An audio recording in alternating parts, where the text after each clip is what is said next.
She was so depressed that she jumped out of the window, killing herself and the baby.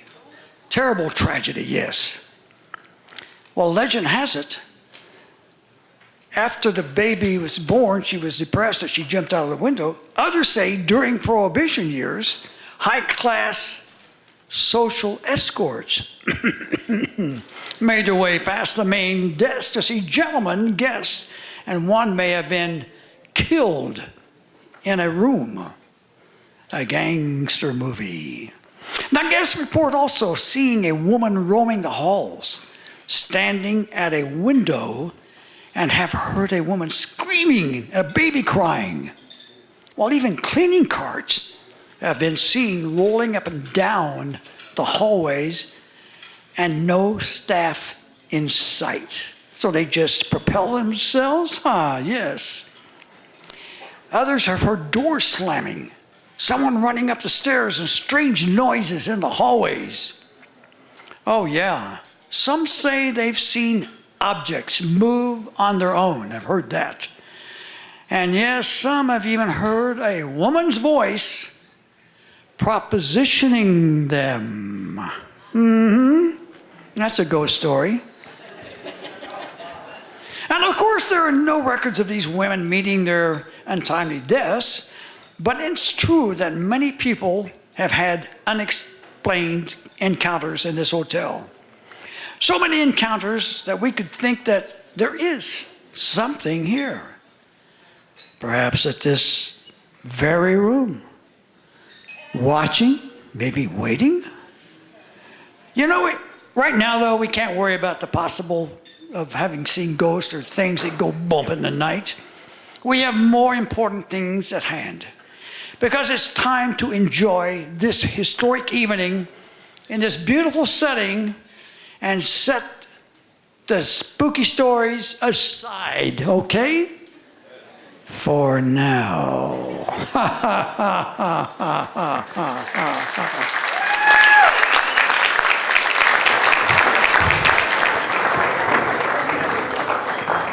Count Gregor, ladies and gentlemen, John Ferguson. Oklahoma treasure right there. How are you guys tonight? What a cool event. What am I doing here? I don't know. It's only going to be better than this. Well, you know what you're all here for tonight, so I guess we'll get right to it. This is a timeshare opportunity. I bought some land in Chickasha, and I am in a bind. I really need $12 from everybody. So lock the doors, Suzanne, before... No, I'm so excited. It's an honor to get to be here with the Oklahoma City and County Historical Society. Did you guys get to look at the display downstairs?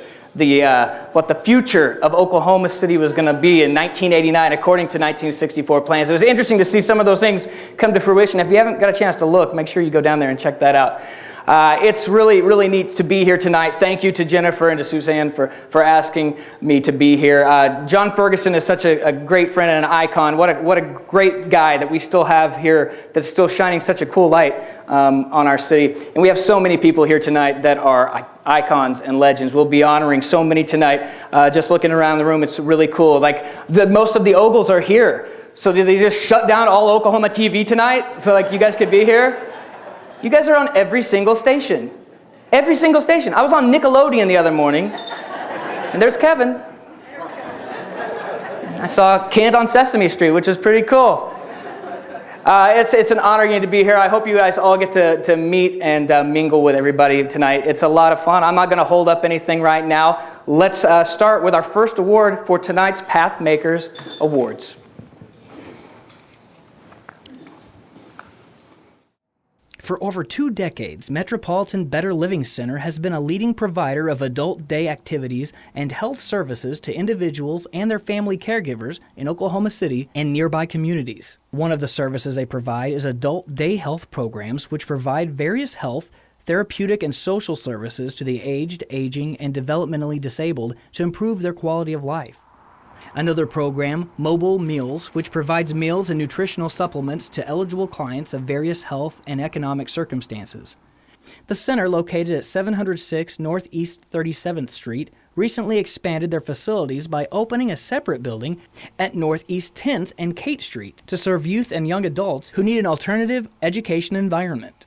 The center has received national awards, recognition for their excellent services and bold vision to serve disadvantaged and handicapped individuals. The 2018 Distinguished Service Award, Metropolitan Better Living Center. Accepting for Metropolitan Better Living, please welcome Jackie Parks.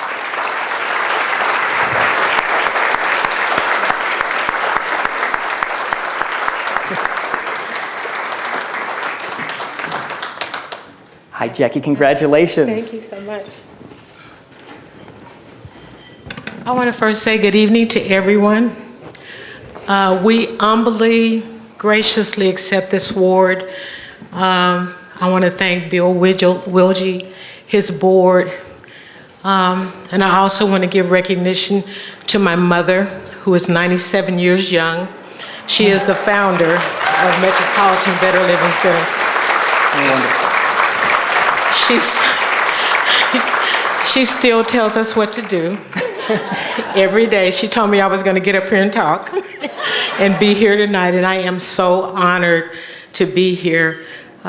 We are an adult day center, and I need everybody to know that every day 10,000 baby boomers, and that includes a lot of people in this room, turn 65. So our services are needed. We are a long-term care option for caregivers. We help and serve over 1,000 caregivers a year so that they can still work and have a life. If you've ever been a caregiver, it is one of the hardest jobs you'll ever do in your life. And again, I want to thank you so much for this award. We humbly and graciously accept it. Thank you.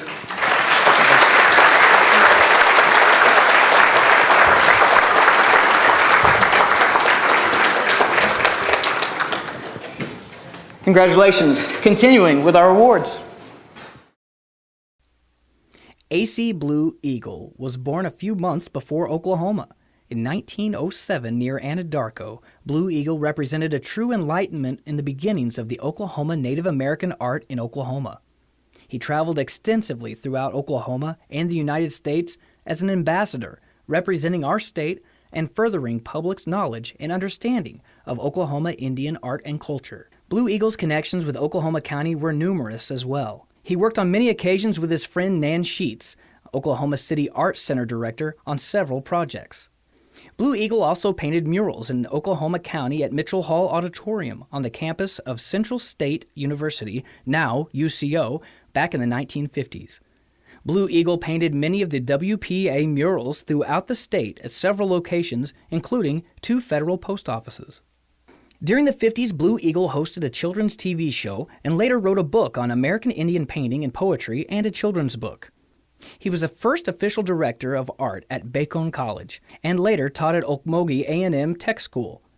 He was awarded America's Outstanding Indian Citizen of 1958.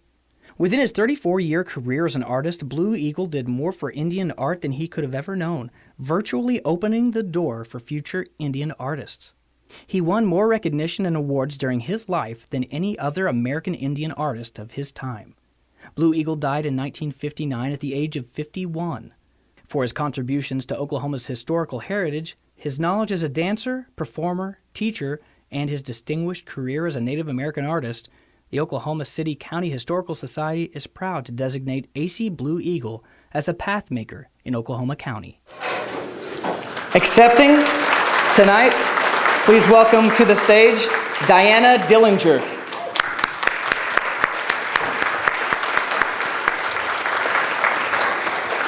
Miss J, hello. Before I say anything, I would like to introduce my mother and photographer, Linda Dillinger. And just to let folks know how we are related to AC, my grandmother, Martha McIntosh Mendoza, and AC were first cousins. And so my great-grandfather, Newman McIntosh, and AC's father, Solomon McIntosh, were brothers. And out of that group of cousins, there are still 2 remaining, one of whom is Billie Jane McIntosh, who is a Muskogee historian, author, and educator in her own right. At 92, she lives in Arizona and continues to write about the McIntosh family and Muskogee peoples. And so in remembering her cousin, Billie Jane shares, "I believe my first cousin, A.C. Blue Eagle, used his wonderful artistic talents to portray to the world his grand legacy of Muskogee Creek life and history, as he lived it growing up. I feel so honored to be his cousin." I too am extremely honored to be here this evening. I could have never imagined as a young girl at my grandmother's house enjoying A.C.'s Ichoji, the little blue deer, that one day I would be receiving an award in his honor. A.C. was an exceptional Muskogee Pawnee artist, and his indigeneity was of the utmost importance to him. He shared with the world not only his artistic talents, but who he was as an indigenous person. I am thankful to A.C. for trying to bridge the always present gap between indigenous and non-indigenous peoples. I think the fact that he is being given the Pathmaker Award 59 years after his passing is a testament to the ongoing impact of his life and his work. So on behalf of A.C. Blue Eagle, the McIntosh family, and the Muskogee Nation, Meadows, thank you for this wonderful award and for remembering A.C. Blue Eagle.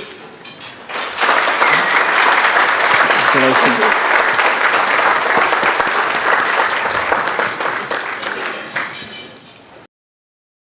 Carl Holmes was born in Oklahoma City. The Holmes parents were instrumental in establishing the local NAACP chapter and were considered civil rights leaders in the community.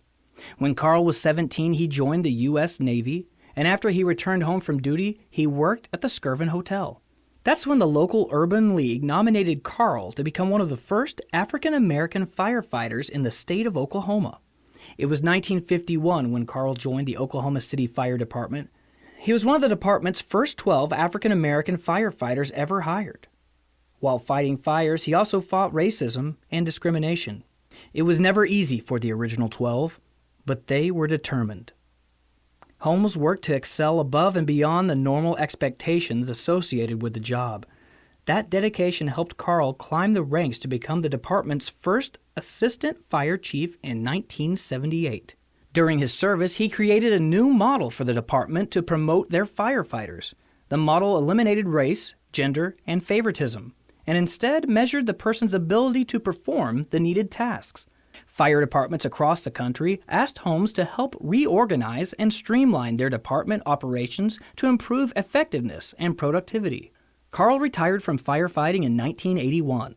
In 1991, the Carl Holmes Executive Development Institute at Florida A&M University was established to develop the management skills and leadership potential of African-American firefighters and now women firefighters too. Throughout his career, he received numerous awards. Carl Holmes died just last year at the age of 90. For his tireless leadership, his trailblazing attitude, his willingness to fight battles that were comprised of more than just fire, and his determination to help others succeed, the Oklahoma City County Historical Society is proud to designate Carl Holmes as a Pathmaker of Oklahoma County.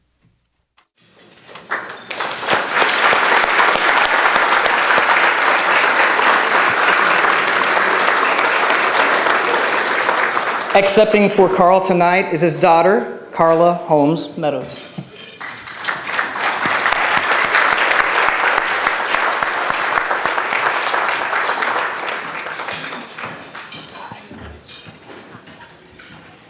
Thank you very much and good evening. Tonight is what my father would have called a full circle moment, because when my father was a young man, after he returned back from service to Oklahoma City, he actually worked here at the Skirvin Hotel as a bellman before the Urban League tapped him on the shoulder and asked him to become one of the first African-American firefighters in Oklahoma City. So it's very fitting that a place where he actually once worked in humble beginnings, that he would be here tonight with us in spirit to be honored tonight. I thank the Oklahoma City County Historical Society for bestowing this honor on my father and our family. as well as honoring his life and legacy to give back to others in the fire service, not only in Oklahoma, but across the nation, and to make an impact on others that will last a lifetime. So thank you very much.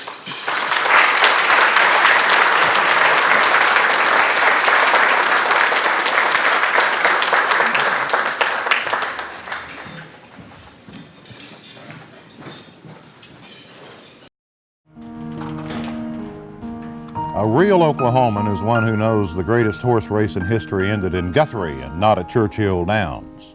Jack Ogle was born in Oklahoma City, but is known statewide as a pioneer in journalism. Jack got his first broadcast jobs in the 1950s at KNOR and WNAD in Norman. In 1961, he joined WKY, calling University of Oklahoma football games. But hang on, Cowboy fans, Jack also spent 5 years providing color analysis for the Oklahoma State football games, too. But his true passion became television. In 1963, he joined WKY-TV as a reporter and anchor. For the next 15 years, he was a dominant figure in Oklahoma City television. His stories carried a personal signature of fairness, clarity, and accuracy. A fellow broadcaster once described Jack Ogle as the epitome of a newsman. A real Oklahoman knows that Sooners started out as the bad guys. Jack Ogle wrote and presented commentaries for all 3 major Oklahoma City television stations. His classic commentary, A Real Oklahoman, was delivered on the 75th anniversary of statehood and was so popular that thousands of copies were printed to satisfy viewer demands. In the late 80s, Jack retired to his beloved Lake Country in eastern Oklahoma. But even in retirement, he broadcast high school football games, moderated a morning talk show, and hosted an outdoor television show. Jack Ogle left us October 4th, 1999. He was only 68. But he left a legacy that will influence journalism in our state for decades to come. His unmistakable voice and keen sense of fairness set standards that guided broadcasters in a young but growing industry. His 3 sons are making their marks in Oklahoma broadcasting. As he said at the end of his Real Oklahoman commentary, Just stick around, partner. You ain't seen nothing yet. This is Jack Ogle. for his tireless contributions to journalism, his leadership, legacy, and consistent drive to protect and inform Oklahomans, the Oklahoma City County Historical Society is proud to honor Jack Ogle as a pathmaker in Oklahoma County.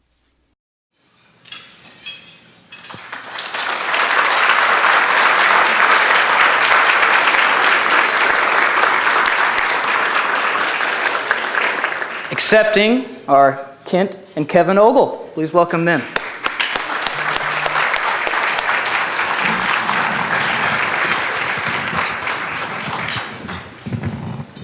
Yeah, you better get that way I was trying to get as high as I could. way up there. Thank you so much for this honor tonight from our dad. He loved this city. He'd have been amazed.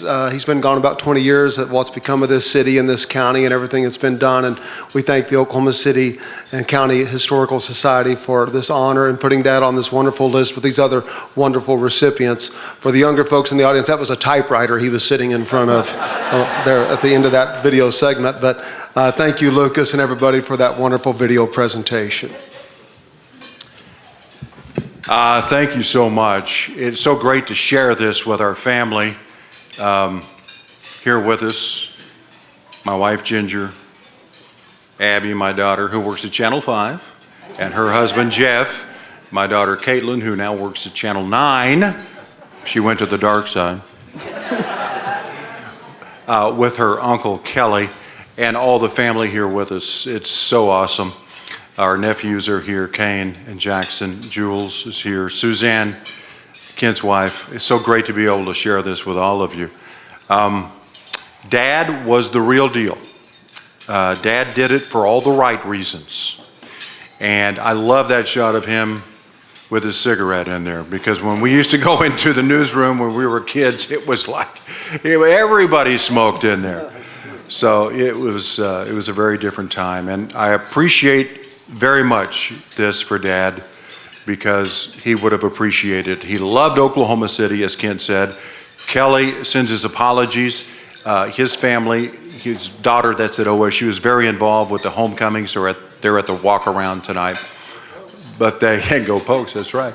But they are honored as well, and we appreciate you very much. And it's so funny, the Count was here because Kent, we have a Channel 4 band, and Kent talked John into performing with our Channel 4 band one time in Bricktown, and he was incredible. It was fantastic.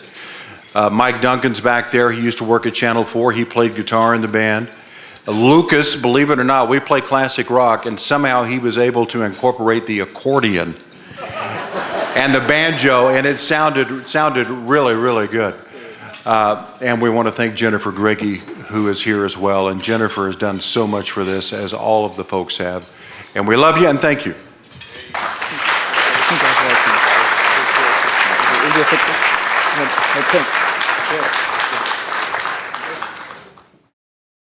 Manuel Perez Jr. was born in Oklahoma City in 1923. Perez lived in the Riverside neighborhood as a child and later moved to Chicago with his family. Perez, or Toots as he was known to his family and friends, volunteered for parachute duty in the U.S. Army in January of 1943 before he could be drafted. After basic training, he was sent to the Pacific Theater and served during World War II in Company A, 511th Parachute Infantry, 11th Airborne Division. Perez fought for the Battle of Luzon in 1945. Little did he or anyone know that that day in battle would make him a hero. His Medal of Honor citation says he was lead scout for Company A, which had destroyed 11 of 12 pillboxes in a strongly fortified sector defending the approach to the enemy-held Fort William McKinley on Luzon, Philippine Islands. Single-handedly, he killed 18 of the enemy neutralizing position that had held up the advance of his entire company. Through his courageous determination and heroic disregard of grave danger, Private First Class Perez made possible the successful advance of his unit toward a valuable objective and providing a lasting inspiration for his comrades. Only a month later, the 22-year-old was killed by a sniper in the Philippine Islands. In 1946, the Medal of Honor was presented to Perez's father. Private First Class Perez was memorialized in Chicago, Illinois, but was brought back to Oklahoma City for his final resting place. A park named in his honor is located east of Robinson Avenue, along the Oklahoma River. In honor of his service and bravery, the Oklahoma City County Historical Society is proud to designate Private First Class Perez as a pathmaker in Oklahoma County.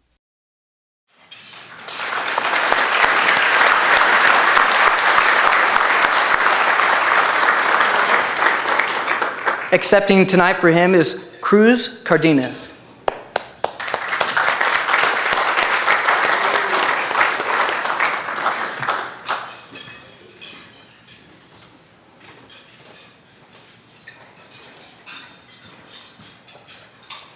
I don't have too much to say. That's all right. I'd just like to thank everybody, and especially our veterans, because if it wasn't for the veterans, we wouldn't be here today enjoying the free dinner and everything.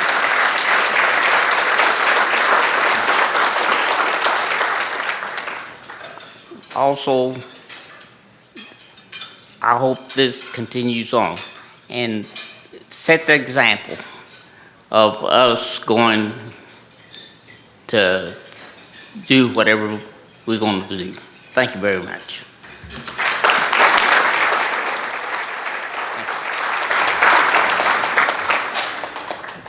Take a picture real fast.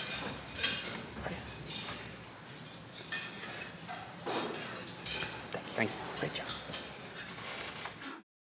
Melvin Porter was born in Okmulgee. Porter served in the U.S. Army before he was enrolled as a member of the first class at Vanderbilt University Law School to include African Americans. In 1959, he graduated from Vanderbilt School of Law, and in 1960, he passed the Oklahoma Bar Association examination and established an office in Oklahoma City. In 1961, he became president of the Oklahoma City chapter of the NAACP. He participated in sit-ins and boycotts with Clara Luper, as well as other members of the NAACP, and also provided legal services for the organization. Porter unsuccessfully ran for the state house as a Republican in 1962. But as a Democrat, Melvin became Oklahoma's first African American elected to the state Senate in 1964. While in office, Porter introduced the Anti-Discrimination Act, the statewide equivalent of the Civil Rights Act. In 1978, when Langston University, Oklahoma's historically black college, faced legislative proposals to close the school, Porter was one of the lawmakers who helped preserve it. Melvin considered it one of his proudest accomplishments. Porter held his seat at the Senate for 22 years. Melvin Porter said he faced discrimination practicing law in Oklahoma City and was occasionally the target of racial obscenities, but he never let it deter him. Melvin died in 2016 at the age of 86. For his tireless work on civil rights, a passion for equality, commitment to serve others, and his love for Oklahoma, the Oklahoma City County Historical Society is proud to designate E. Melvin Porter as an Oklahoma County Pathmaker.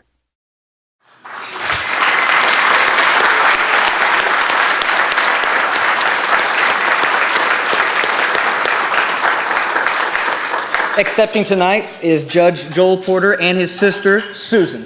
Please welcome them.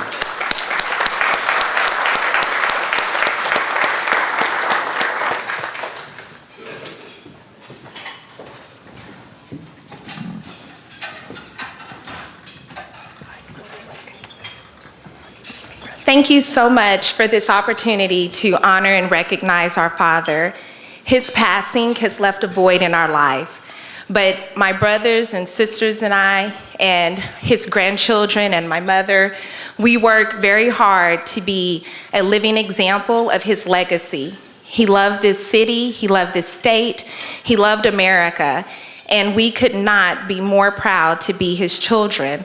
I'm very happy to be here to celebrate with, of course, my brother Joel, our brother Melvin, my sister-in-law LaTanya, our mother Leona, my sister Sonia, my brother Dion, my sister Demita, and his grandchildren, Alexandria, Jordan, Crystal, and his namesake Porter.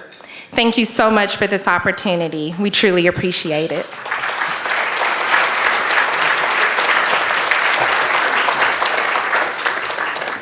I too would like to thank you all, the Oklahoma City County Historical Society and the president and the board for acknowledging our father, E. Melvin Porter. It's been a blessing to come. Truly wish my father was here to share this with us as you all honor him. And it just reminds me of things as when I was looking at those pictures as I was walking up, I started reflecting my life, and I said, boy, I just remember just trying to follow my father's footsteps as a young man, and that was what I thought the best thing that I could give to my father was to follow his footsteps. And I did pretty well when I got to college. I went to the same college he did, but then his footsteps started getting too long, his shoes started getting too big, and there was too many things that he did that unfortunately I couldn't follow, but I learned from and was able to take different paths to do certain things that I feel good about, that he opened the doors to allow me to do. And so just my father is really a great man, and he worked with, back in college, he actually worked with Dr. Martin Luther King Jr. when he was in college. I mean, and that was back in the 1950s. So he was doing things at a very young age, and he knew where he was going at a young age. And he continued to follow his dream and his light as a man, and he set the example for a lot of people. Even today, I'm a lawyer here in Oklahoma City. I run into other lawyers that practice law with him, and they tell me how great of an attorney he was. Not only was the fact that he was a legislator, but he was an attorney, and he was awesome in the courtroom. He actually set laws in our Oklahoma common law, so to speak, and with the Oklahoma Bar Association, whereby not only did he enact the civil rights laws, but he also set some common law, which is judge-made law, whereby he set the standard for a person to be able to give an opinion about a judge's conduct in the courtroom. And that law is still in effect, which allows us to be able to question certain things. So I know I'm probably going a little bit long. I apologize. But I just wanted to say these few things to you all, and thank you all very much for being here. Congratulations.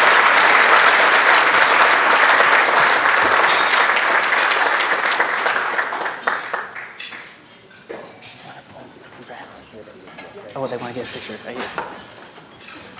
Oh, right here. If I was on some falling mountaintop, I'd sail away to heaven. Miss Norma Jeane Beasler was born in Wellston, Oklahoma, and grew up listening to country music. Before long, she seemed destined for greatness on stage. Norma Jeane started performing on Oklahoma City radio stations and singing with Western swing bands at an early age. When she was only 12, she had her own radio show on KLPR. By 16, she started touring with a band on weekends, and by 18, she was a full-time vocalist.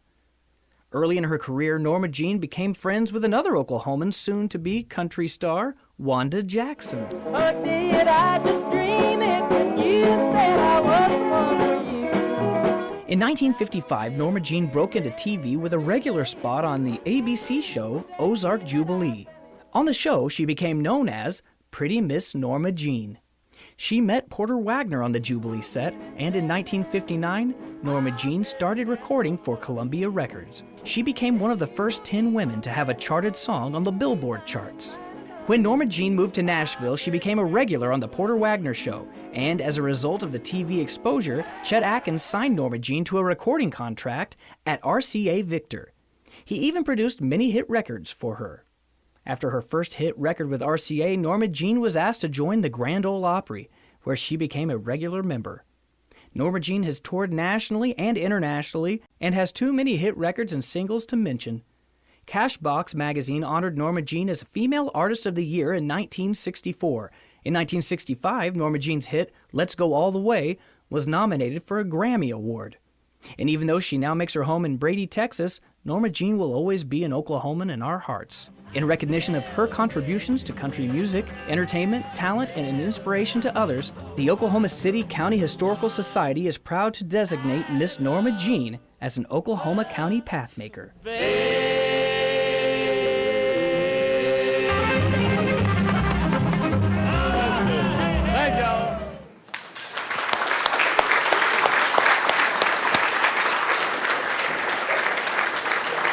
Pretty Miss Norma Jeane couldn't be with us tonight. She had a family event, but her good friend and 2017 Pathmaker recipient, Jody Miller, will be accepting on her behalf, along with the Bovine Band. Please welcome them to the stage.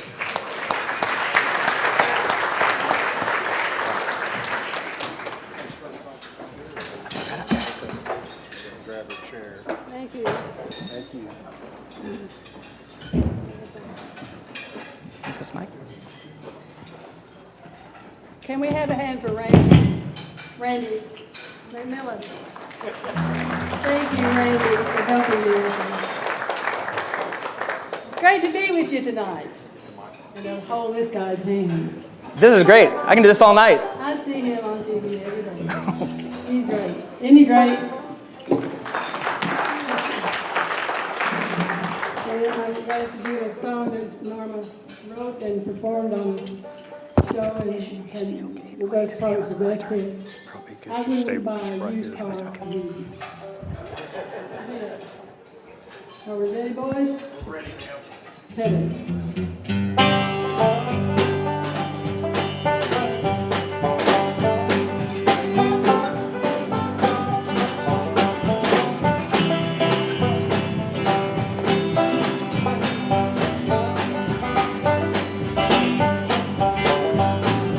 Yes, it's true.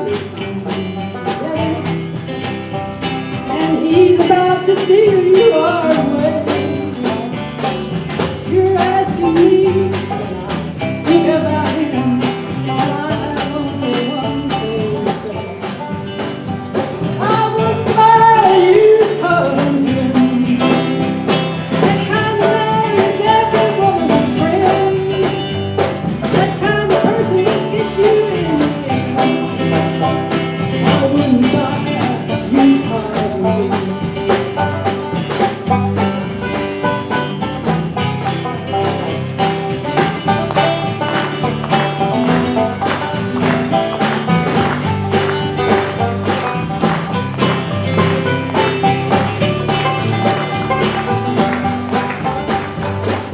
You don't hear a single word I'm saying. Saying things that you don't know. The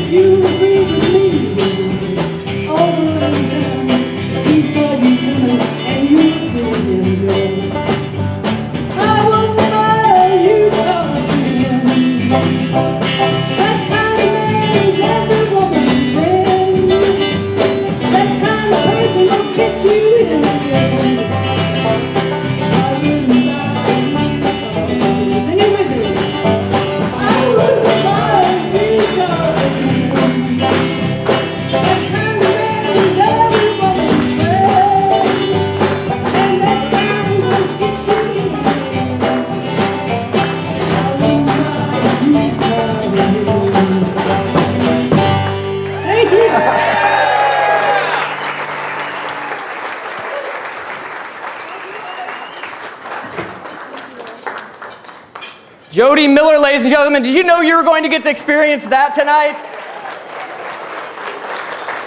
Sorry, I got the coolest seat in the house. How cool is that? Thank you so much, Jody Miller, and the Bovine Band. Thank you.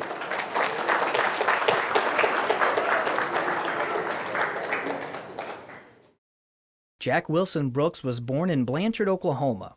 Jack was exposed to horses and farm animals at an early age on the family farm. He first trained a riding horse to jump the fence rather than having to get out of the saddle and open the gate.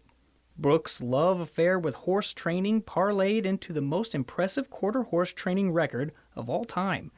During the 70s, 80s, and 90s, and early 2000s, no one could touch him. The horses he trained won more than 1,700 races. They won prestigious All-American Futurity a record 8 times, and all 8 winners were stabled and trained right here in Oklahoma County. This feat earned Jack the nickname Mr. All-American. Brooks was named Oklahoma Quarter Horse Racing Association Trainer of the Year 5 times. Life-size bronze statues of Jack Brooks stands at both Remington Park in Oklahoma City and Ruidoso Downs in New Mexico. Mr. All-American was inducted into the Quarter Horse Association Hall of Fame in Amarillo, Texas in 2004. Brooks retired from training in 2007 and now raises cattle on his farm in Jones and lives in Oklahoma City. Brooks has positively influenced so many around him over the years, making his name synonymous with Oklahoma and great horse racing. In recognition of his distinguished career, helping others, leadership, and historic preservation, the Oklahoma City County Historical Society is proud to designate Jack Brooks as a pathmaker of Oklahoma County.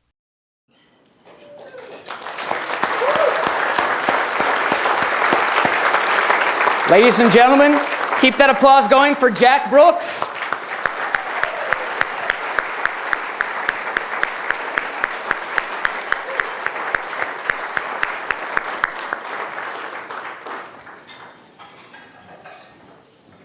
Hey, congrats.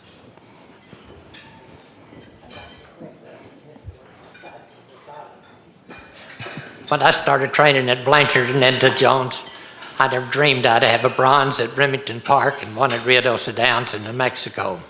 I trained horses for people in just about every state, but my biggest owners were right here in the state of Oklahoma, like Bob Moore Farms and Terry Bell, and Jimmy Harrell, W.R. Brandon of Midwest City, Melvin Hadley here in Oklahoma City. Those guys kept me in good horses, and when you have good horses, you're able to ride the best riders, and I rode 2 of the best riders that are also Okies, in G.R. Carter and Jackie Martin, both Hall of Fame riders. And I was blessed to have a wife and family that was always there for me at the races and was there they were probably my best fans. So again, I'd like to thank the Oklahoma Historical Society. Thank you.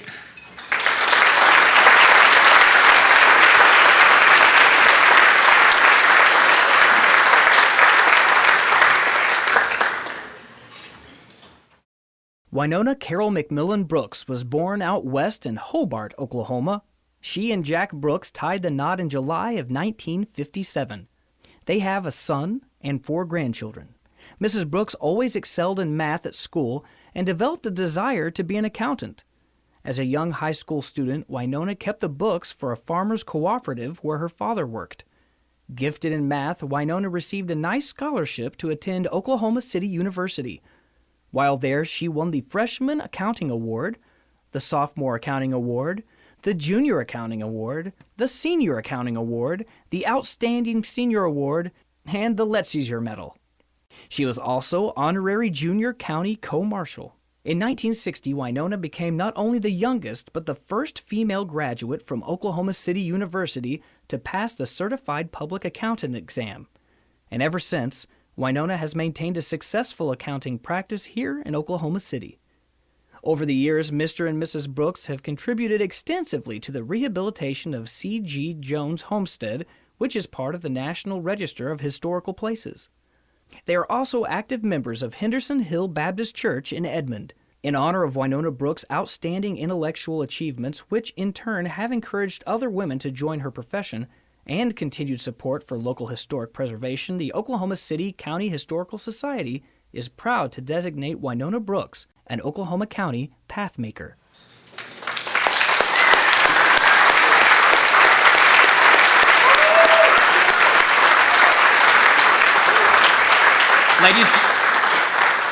Ladies and gentlemen, please welcome Winona Brooks.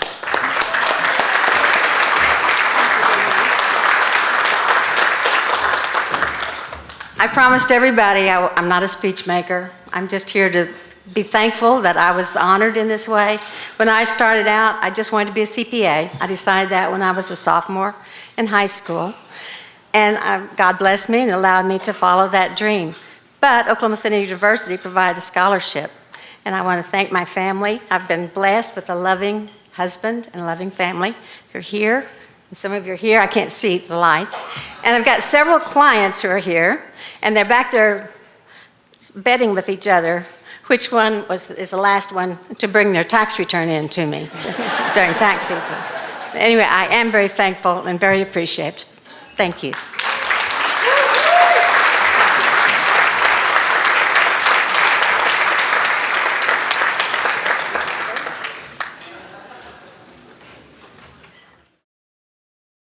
Patrick J. Downs was born in Tulsa, Oklahoma. In 1978, he received a degree in journalism and mass communications from the University of Oklahoma. After college, he served as athletic business manager at Oklahoma City University and as administrative specialist for Oklahoma City's Park and Recreation Department. In 1981, the city asked Patrick to oversee a new, huge project, the implementation of Oklahoma City's original riverfront development plan known as A String of Pearls. Pat helped in the formation of the Oklahoma City Riverfront Redevelopment Authority and the planning, managing, and developing of the river corridor. Downs remained with the authority as its general manager and more recently as director of development. Now there are businesses and boathouses thriving on the riverfront, with the training site for the U.S. Olympic rowing team, walking trails, the River Sport Adventure Park, and many others. In 2016, Patrick retired after 35 years of work on the Oklahoma City riverfront. He still consults on waterfront development in states around the country, and he also serves on several nonprofit boards and advisory committees. It's obvious Pat has always had a passion for helping grow Oklahoma City. For his unending work to better Oklahoma City, his leadership, his contributions as civic and community leader, the Oklahoma City County Historical Society is proud to designate Patrick Downs as a pathmaker in Oklahoma County.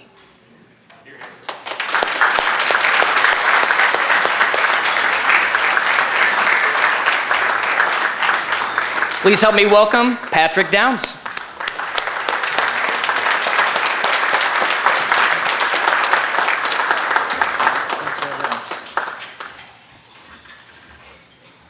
Thank you very much. It's a great honor to be here with you today, and I appreciate very much the society having bestowed this honor upon me, and I appreciate my family being here today with me to enjoy this moment, and thank you very much.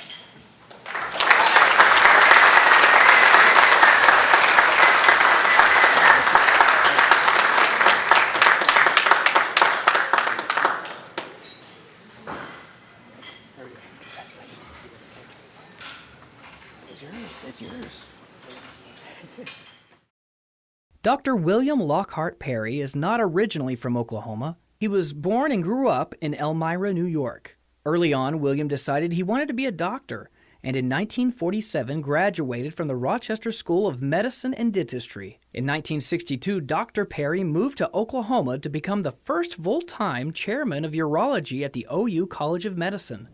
One of his most significant contributions might be the education of over 100 board-certified doctors in the field of urology. Many of these trained professionals are now practicing right here in Oklahoma. Dr. Perry retired in 1994 after holding the position for 32 years, the longest tenure of an academic urology chairman in the United States.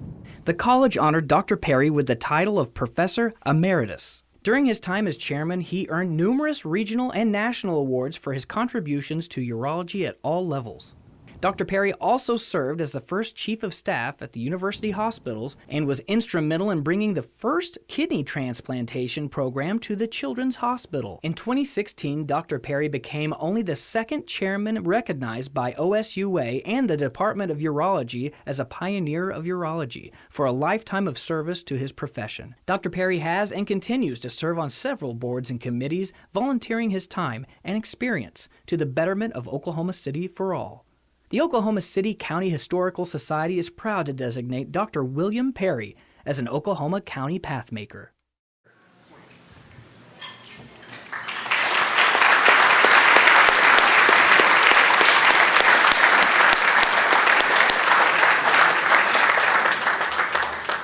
Ladies and gentlemen, please help me welcome Dr. William Perry.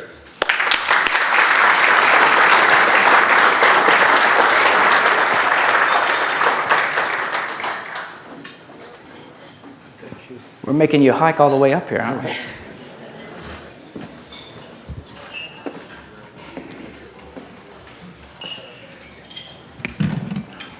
I'm honored to receive this award. It's more meaningful because I've learned that I'm just the fourth MD receiving this award. I knew Dr. Frank Wilson and Dr. Howe of his institute.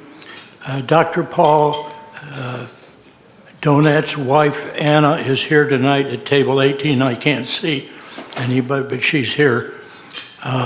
Paul really, indeed, in his career was a real maker of events.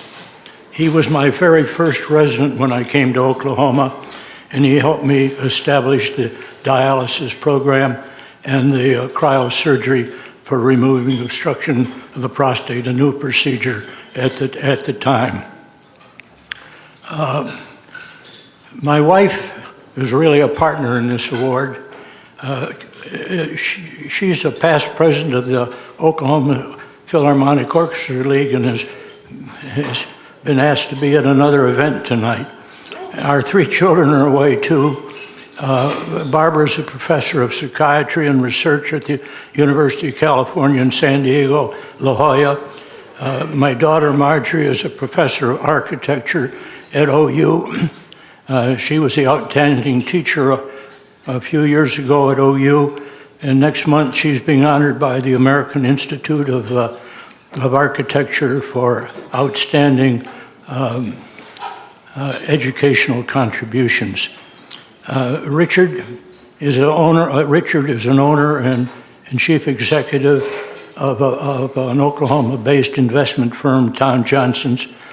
He's on the boards of the Research Foundation, the Oklahoma City University, and the Dean McGee Institute. I should mention that my wife and I, now in our 90s, have been married 67 years, going on 67 years.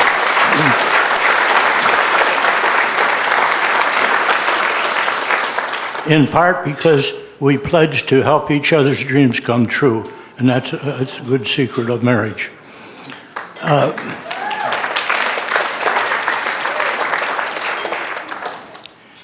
My guest of support tonight is attorney Jacqueline Short. Over here. My family knows how appropriate she is here for me tonight. Years ago, my brother thought I I was drifting, and drifting bothered me, and I came back to Oklahoma City, and through a patient I met Jackie, and just following her and watching all her civic activities, I became striving a little more again. So I really would like to have her just stand, if you can see her.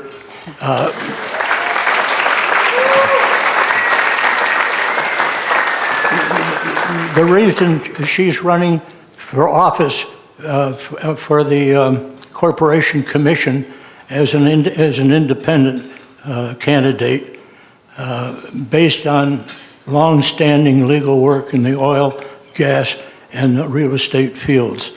And I do hope you get to meet her. The presence tonight, so important for me, is Julie Peters, Mrs. Julie Peters. Julie was my executive secretary for 16 years of my last 32 years at the medical center. And when it comes to this award, she belongs to all the academic endeavors. And Julie, I hope that you can stand and be seen.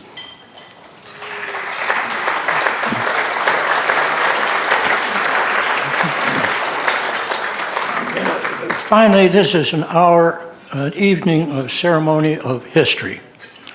And I'm recorded as being a president of several organizations, but the more important things probably is that I became the historian.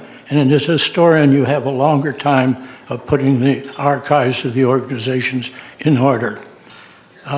Last night, I saw a very interesting slide. There's been a marked decrease in the number of college students going into the arts programs. A 35% drop since 1970, and that includes the people majoring in history. So it's with heartfelt thanks that there are so many of you here tonight really paying attention to history. Thank you very much for this award. Thank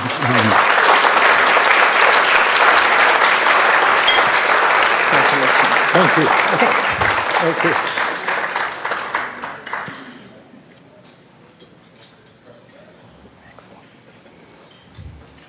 Yeah, that's yours. You get to keep it.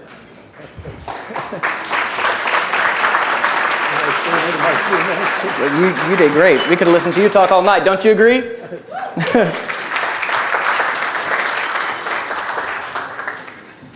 How about that? His words could not be more true. What we have here in this room, if you look around the room, there's so many great people here that are being honored tonight. Again, let's hear it for all those men and women who've been inducted tonight.